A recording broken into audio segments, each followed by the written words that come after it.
नमस्कार. तर बघूयात खरे आणि ताजे सोयाबीन मार्केटचे आजचे आलेले बाजारभाव.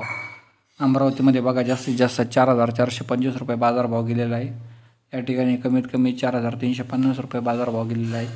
या ठिकाणी 2,500 क्विंटलची आवक आलेली होती. यानंतर बघितलं तर सोलापूरमध्ये 4,500 रुपये, कमीत कमीसुद्धा 4,500 रुपये, सरासरीसुद्धा 4,500 रुपये बाजारभाव गेलेला आहे.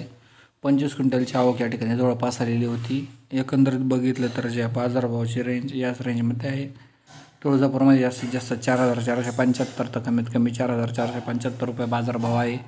या ठिकाणी जर बघितलं तर जे बाजारभाव चांगले आहे. पाचोरामध्ये जास्तीत जास्त 4,320 तर कमीत कमी 4,250 रुपये बाजारभाव आहे. 40 क्विंटलची आवक आलेली आहे.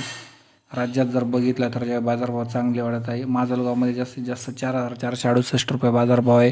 बाजारभाव कमीत कमी 5,000 रुपये झाले पाहिजे, आपण अशी मागणी करत आहोत. सरकारने मागणी पूर्ण केली पाहिजे. 5.5 सुद्धा बाजारभाव पाहिजे. व्हिडिओ आवडल्यास लाईक, शेअर